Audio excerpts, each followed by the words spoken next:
ஞானானந்தமயம் தேவம் நிர்மலஸ்படிகாகிருதியும் ஆதாரம் சர்வ வித்யாநாமயகிரியம் பாஸ்மகே. நமஸ்காரம்.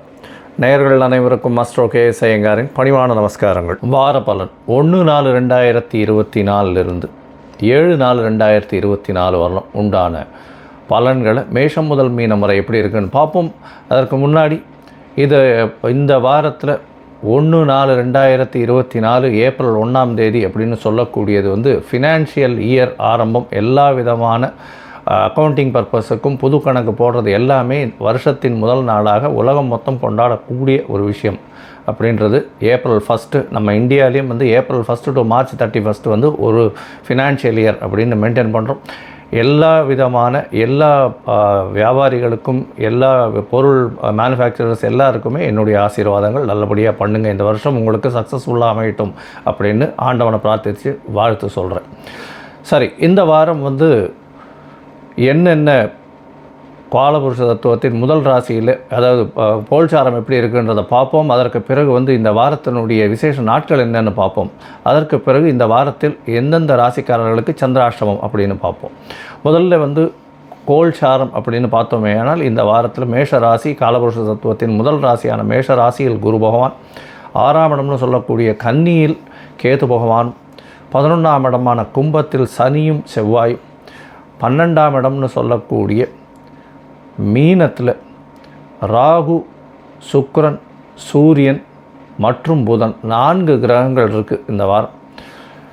இந்த வாரத்தில் பார்த்தேனால் 2ஆம் தேதி அன்றைக்கி 2/4/2024 அன்றைக்கி தேய்பிறை அஷ்டமி. தேய்பிறை அஷ்டமி என்ன விசேஷம் அப்படின்னா காலபைரவருக்கு விசேஷமான நாள். தேய்பிறையில் காலபைரவரை போய் விழுந்து கும்பிட்டுட்டு வந்தீங்கன்னா உங்களுக்கு உண்டான திருஷ்டிகள் போகும். சனி பகவானுக்கு உண்டான பிரீத்தின்னு சொல்லக்கூடியது. காலபைரவ அஷ்டகம்னு ஒன்று தனியாக இருக்குது, அதை சொல்லிட்டு வாங்க. நல்ல ஒரு ஏற்றம் மாற்றம் வரும். சனிக்கிழமை சனி பகவானுக்கு செய்கிறத விட தேய்பிறை அஷ்டமியில் காலபைரவருக்கு செய்வதன் மூலியமாக சனி பகவானுக்கு செய்யக்கூடிய பிரீத்தின்னு சொல்லக்கூடியது. அதனால் தேய்பிறை அஷ்டமியில் காலபைரவர் சன்னதி ஒரு சிவன் கோயிலையும் இருக்கும். அவசியமாக போய் அங்கே காலபைரவ அஷ்டகம் சொல்லிவிட்டு அங்கே விழுந்து சேவிச்சுட்டு வாங்க.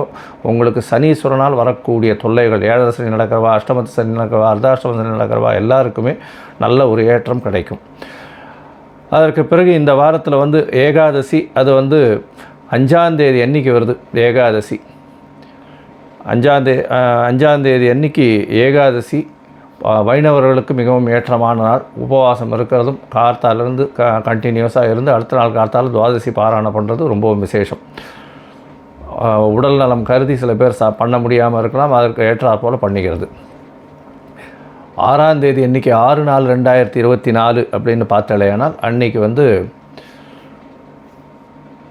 இந்த வாரத்தில் வரக்கூடிய பிரதோஷம், இந்த மாதத்தில் வரக்கூடிய சனி பிரதோஷம், அது ரொம்பவும் முக்கியம். அதாவது பிரதோஷம்ன்றது ஒரு மாதத்துக்கு, அதாவது ஒரு தேய்பிரையிலையும் வரும் வளர்பிரையிலையும் வரக்கூடிய 13ஆம் நாள் அது. அதனால் பிரதோஷ காலம் அப்படின்றது பார்த்தோம்னா சாயந்தரம் 5:45 6:15 மணி வரலாம். இந்த ஒரு அரை மணி நேரம் 3/4 மணி நேரத்தில் ஒரு பெரிய தீபாராதனை காட்டுவா சிவன் கோவில் எல்லாத்துலேயும். அந்த காலகட்டத்தில் வழிபடுறது பெரிய ஏற்றம். கார்த்தாலிருந்து உபவாசம் இருந்து, அதாவது பட்னியாக இருந்து சாயந்தரம் அதை பார்த்துட்டு பிரசாதம் வாங்கி சாப்பிட்டதுக்கு அப்புறம்தான் அந்த உபவாசத்தை முடிக்கணும். இது வழக்கம். இதன் மூலியமாக எல்லா விதமான செல்வங்களும் சேரக்கூடிய காலகட்டம். தேய்பிரையில் பண்ணக்கூடியது உங்களுக்கு உண்டான பிரச்சனைகள் அனைத்தும் செல்லக்கூடியதாக இருக்கும் அப்படின்றத சொல்கிறேன். இந்த வாரத்தில் பார்த்தாலேயானால் எந்தெந்த ராசிக்காரர்களுக்கு சந்திராஷ்டமம்னா ரிஷபம், மிதுனம், கடகம், சிம்மம், இந்த 4 ராசிக்காரர்களுக்கு சந்திராஷ்டமம் வருது. சந்திராஷ்டமம்னா உங்களுடைய ராசிக்கு 8ஆம் இடத்துல சந்திர பகவான் மறையக்கூடிய காலத்தை சந்திராஷ்டமம்னு சொல்கிறோம். மதிகாரகன் மறைந்திருக்கக்கூடிய காலகட்டத்தில் எந்த ஒரு விஷயத்தை எடுத்து செய்யும் பொழுதும் தவறான முடிவுகள் ஏற்படக்கூடிய வாய்ப்புகள் மிக அதிகம். அதனால் வெளிமாநிலம் செல்வது, புதிய முடிவுகள் எடுக்கிறது, இது எல்லாத்தையும் தள்ளி போடுறது ரொம்பவும் நல்லது. ஒருவேளை நீங்கள் செய்ய வேண்டிய கட்டாயத்தில் இருந்தீங்கன்னா சந்திர பகவானுக்கு உண்டான எளிய பரிகாரம்னு சொல்லக்கூடிய அகத்திக்கீரை கொண்டு போய் அருகில் இருக்கக்கூடிய கோசாலையில் கொடுத்துட்டு வர்றதன் மூலியமாக சந்திராஷ்டமத்தின் தாக்கத்தை குறைத்து கொள்ளலாம். அதன் மூலியமாக வரக்கூடிய பிரச்சனைகளும் வந்த பிரச்சனைகளும் நிச்சயமாக செல்லும் அப்படின்றத சொல்கிறேன். சரி, இந்த வாரத்தில் மேஷம் முதல் மீனம் வரை 1/4/2024 7/4/2024 வரை எப்படி இருக்குது அப்படின்றத பார்ப்போம். அதுக்கு முன்னாடி என்னுடைய மொபைல் நம்பர் கீழே ஸ்க்ராலிங்கில் போயிட்டுருக்கோம். உங்களுக்கு அஸ்ட்ராலஜிக்கல் கன்சல்ட் தேவைப்பட்டதுன்னா நீங்கள் எனக்கு ஃபோன் பண்ணுங்கள். உங்களுடைய date, time, place of birth, உங்களுடைய நேம், பேரண்ட்ஸ் நேம் இது எல்லாத்தையும் கொடுத்தே இல்லையானால் உங்களுடைய ஜாதகத்தை போட்டு அதில் லக்ன சந்தி, ராசி சந்தி, அதாவது ராசியில் பாத சந்தி இருக்கான்றதையும் பார்க்கணும். ராசியில் சந்தி இருந்ததேயானால் எல்லாமே மாறக்கூடிய வாய்ப்புகள் உண்டு. அதனால் நட்சத்திர சந்தி இருக்கான்றதையும் பார்த்துட்டு உங்களுக்கு உண்டான இன்றைய கோல்சாரத்தை பிரகாரம் எப்படி இருக்குன்றதையும் பார்த்துட்டு தசாபுக்தி அந்தரம் சூக்ஷ்மத்தை வச்சியும் பார்த்துட்டு உங்களுக்கு உண்டான எளிய பரிகாரம் என்ன, உங்களுடைய பிரச்சனைகளை எப்படி தீர்க்கலாம் அப்படின்றத எளிய பரிகாரங்கள் மூலியமாக சொல்கிறேன். என்னுடைய கட்டணம் என்னன்னு சொல்கிறேன். அந்த கட்டணத்தை போட்டுட்டு உங்களுக்கு உண்டான அப்பாயின்மெண்ட் தரேன். அதற்கப்புறம் பேசலாம். இப்போது மேஷம் முதல் மீனம் வரை 1/4/2024 7/4/2024 வரை உண்டான பலன்களை பார்ப்போம். மேஷம் அஸ்வினி பரணி கிருத்திகை இந்த 3 நட்சத்திரம் 9 பாதங்களை கொண்ட ராசி. ராசியின் அதிபதி அப்படின்னு சொல்லக்கூடிய செவ்வாய் பகவான் ராசிக்கு 11ஆம் இடத்துல இருக்கிறது விசேஷம். பொதுவாகவே எந்த ராசியினுடைய ராசிநாதனம் 11ஆம் இடத்துல இருந்தாரே ஆனால் அவர் எந்த எண்ணங்களும், அதாவது நீங்கள் நினைக்கக்கூடியது அனைத்தும் வெற்றிகரமாக வரக்கூடிய வாய்ப்புகள் மிகவும் அதிகம். இந்த வாரம் பார்த்தீங்கன்னா 1/4/2024 7/4/2024 வரலும் உண்டான வாரத்தில் செவ்வாய் பகவான் 11ஆம் இடத்துல சனி பகவானோட சேர்ந்து ஆட்சி பெற்ற சனி பகவானோட மூல திரிகோணத்தில் இருக்கக்கூடிய சனி பகவானோட ஆண் சனியோடு சேர்ந்து இருக்கக்கூடிய காலகட்டமாக இருக்குது. இந்த ரியல் எஸ்டேட் பண்ணுறவங்களுக்கு, அதை தவிர இந்த இரும்பு சம்பந்தமான வியாபாரம், நெருப்பு சம்பந்தமான விஷயங்களில் பண்ணவங்களுக்கு, சமையல் கலை வல்லுநர்களுக்கு, டாக்டர், மருத்துவ உபகரணங்கள், அதை தவிர ரத்த சம்பந்தம் இந்த மாதிரியான விஷயங்களில் இருக்கிறவாளுக்கெல்லாம் சர்ஜரி டூல்ஸு, சர்ஜிக்கல் டூல்ஸு இந்த மாதிரியான விஷயங்கள், அதை தவிர இந்த கத்தி, போர் வாழ் இந்த மாதிரியான விஷயம், துப்பாக்கி இந்த மாதிரி விஷயங்கள் சேல்ஸ் பண்ணுறவா இவாளுக்கெல்லாம் பெரிய ஏற்றம் கிடைக்கக்கூடிய வாரமாக இந்த வாரம் அமைய போகிறது. இந்த வாரத்தில் பார்த்தாலேயானால் உங்களுடைய ராசிக்கு 3-6 அதிபதினு சொல்லக்கூடிய புத பகவானும் 12ஆம் இடத்துல நீச்ச பங்கம் அடைகிறது பெரிய விசேஷம்.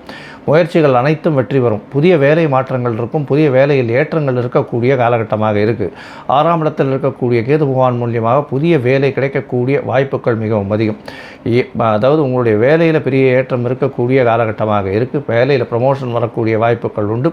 ப்ரமோஷன் கிடைச்சி உங்களுக்கு உண்டான இன்க்ரிமெண்ட் அதெல்லாம் வரக்கூடிய வாய்ப்புகள் இருக்குது. பண வருமானத்துக்கு தட்டுப்பாடு இல்லை. ராசியிலேயே குரு பகவான் இருக்கிறது 9ஆம் அதிபதி இருக்கிறதுனால எல்லாவித விஷயங்களிலும் வெற்றி பெறக்கூடிய வாய்ப்புகள் உண்டு. நீங்கள் நினைத்த காரியங்கள் நடைபெறும். உடல் நலத்தில் நல்ல ஏற்றம் இருக்கக்கூடிய காலகட்டம். ராசிக்கு சப்தமாதிபதி 12ஆம் இடத்துல உச்சம் பெற்று போயிருக்கிறது பெரிய விசேஷம். சுபத்துவம் அதிகமாக அடைகிறதுனால நல்ல ஒரு சுப செலவுகள் நடக்கக்கூடிய வாய்ப்புகள் நிச்சயமாக உண்டு இந்த வாரத்தில். இந்த வாரத்தில் பார்த்தாலேயானால் உங்களுடைய எக்ஸ்போர்ட் இம்போர்ட் பிஸ்னஸ் இருந்ததுன்னா அதுக்கு பெரிய ஏற்றம் கிடைக்கக்கூடிய வாய்ப்புகள் உண்டு. கடல் வாணிபம் சம்பந்தமாக நல்ல ஒரு ஏற்றம் கிடைக்கும். இந்த வாரத்தில் அதிவேகமாக செல்லக்கூடிய கிரகமான சந்திர பகவான் உங்களுடைய ராசிக்கு 9ஆம் இடத்துல இந்த வாரத்தை ஆரம்பிக்கிறார். 3ஆம் தேதி அதிகாலை 12:45 வரணும் 9ஆம் இடத்துல இருக்க குருவினுடைய பார்வையில் இருக்கிறதுனால கஜகேசரி யோகம் அமையிறது. இது ஒரு பெரிய ஏற்றத்தை கொடுக்கக்கூடிய காலகட்டம். பாக்கியஸ்தானத்தில் போய் 4ஆம் அதிபதியான தாய் ஸ்தானாதிபதி போய் இருக்கிறதுனால தாயின் மூலியமாக நல்ல ஒரு பாக்கியம் கிடைக்கக்கூடிய காலகட்டம். இந்த வாரத்தில் பார்த்தாலேயானால் இந்த சந்திரனுக்கு உண்டான பொருட்கள்னு சொல்கிற இந்த பால், தண்ணீர், இந்த மாதிரி இளநீர் இந்த மாதிரியான விஷயங்கள், அதாவது இந்த சர்பத்து, இந்த மாதிரியான கூல்ட்ரிங்க்ஸ் இந்த மாதிரி வியாபாரம் பண்ணுறவாளுக்கு பெரிய ஏற்றம் கிடைக்கக்கூடிய வாய்ப்புகள் நிச்சயமாக உண்டு. உங்களுடைய ராசிக்கு பார்த்தீங்கன்னா 10ஆம் இடத்துல சந்திர பகவான் போகிறார். அது 5ஆம் தேதி காலத்தால் ஒரு 3:30 மணி வரலும் இருக்கார். இந்த காலகட்டத்தில் பார்த்தாலேயானால் உங்களுடைய ராசிக்கு 10ஆம் இடம் வலுப்பெற்று போகிறது. ஏன்னா 10ஆம் இடத்தில் சந்திர பகவான் தனியாக இருக்கிறது பெரிய விசேஷத்தை கொடுக்கக்கூடிய காலகட்டமாக இருக்கும். தொழிலில் பெரிய அபிவிருத்தி இருக்கக்கூடிய காலகட்டம். தொழிலில் புதிய தொழில் எடுக்கக்கூடிய வாய்ப்புகள் நிச்சயமாக உண்டு. உங்களுடைய ராசிக்கு 11ஆம் இடத்துல சந்திர பகவான் போகிறார். 11ஆம் இடத்துல சந்திர பகவான் போகும்போது 3 கிரகங்கள் கூட்டாக இருக்கக்கூடிய காலகட்டம். சனி, செவ்வாய் மற்றும் சந்திர பகவான் இருக்கக்கூடிய காலகட்டம். 5ஆம் தேதியிலிருந்து 7ஆம் தேதி காலை ஒரு 6:30 மணி வரலும் இருக்க. இந்த காலகட்டத்தில் புணர்ப்பு யோகம் ஏற்படுறது, சந்திர மங்கள யோகம் ஏற்படுறது. இந்த காலகட்டத்தில் பார்த்தாலேயானால் ரியல் எஸ்டேட் பண்ணுறவாளுக்கு திடீர் யோகங்கள் வரக்கூடிய வாய்ப்புகள் நிச்சயமாக உண்டு. அதை தவிர இந்த இது வாட்டர் கேன் போடுறவா, இந்த மாதிரியான அதாவது காங்க்ரீட்டு லிக்விடாக கொட்டுறவங்க, காங்க்ரீட் போடுறவங்க, இவங்களுக்கெல்லாம் பெரிய ஏற்றம் கிடைக்கக்கூடிய வாய்ப்புகள் உண்டு. இந்த வாரத்தில் பார்த்தாலேயானால் பொதுவாகவே இந்த மேஷராசிக்காரர்களுக்கு பெரிய ஏற்றம் கிடைக்கக்கூடிய காலகட்டம். 7ஆம் தேதி காலத்தால் ஒரு 6:30 மணி 7 மணிக்கு மேலே உங்களுடைய ராசிக்கு 12ஆம் இடத்துல சந்திர பகவான் போகிறார். சூரியனோடு சேர்ந்த சம்பந்தமாக இருக்கக்கூடிய காலகட்டம் 13ஆம் தேதி, அதாவது 13 நாள் ஆகிடும். திரையோதசி சதுர்தசி கிட்ட வந்துடும். இந்த காலகட்டத்தில் உங்களுக்கு ஒரு பெரிய ஏற்றம் கிடைக்கக்கூடிய காலகட்டமாக இந்த வாரம் அமைய போகிறது. 12ஆம் இடத்துல சந்திர பகவான் இருந்தாலும் 4ஆம் அதிபதி 12ஆம் இடத்துல சுபகிரகங்களோடு சேர்ந்து இருக்கிறதும் நீச்சபங்கம் அடைஞ்ச புதனோடு இருக்கிறதும் பெரிய விசேஷம். இதன் மூலியமாக பண வரவிற்கு தட்டுப்பாடு இருக்காது. சுப செலவுகள் நல்லபடியாக இருக்கும். படிக்கக்கூடிய மாணவ மாணவர்களுக்கு நல்ல ஒரு ஏற்றம் இருக்கும். போட்டித் தேர்வில் வெற்றி பெறக்கூடிய காலகட்டமாக இந்த வாரம் அமைகிறது. மொத்தத்தில் மேஷராசிக்காரர்களுக்கு கோல்டன் பீரியட்னே சொல்லலாம். நீங்கள் அருகில் இருக்கக்கூடிய முருகப்பெருமானை போய் வணங்குறதும், சனிக்கிழமை அன்னைக்கு சனி பிரதோஷத்தை போய் சிவன் கோயிலில் சேவிச்சுட்டு வர்றதன் மூலியமாக உங்களுக்கு எல்லா விதமான பிரச்சனைகளிலிருந்தும் மாற்றங்கள் ஏற்றங்கள் இருக்கக்கூடிய வாய்ப்புகள் உண்டு. லோகா சமஸ்தா சுகினோ பவந்து. நன்றி, நமஸ்காரம். Astro KS Iyengar YouTube channel பார்த்தமைக்கு நன்றிகள். மேலும் இது போன்ற ஆன்மீக ஜோதிஷ தகவல்கள் உங்களை வந்து அடைய astro KS Iyengar YouTube channel subscribe செய்யவும், பெல் ஐக்கானை மறக்காமல் அழுத்தவும். நன்றி, வணக்கம்.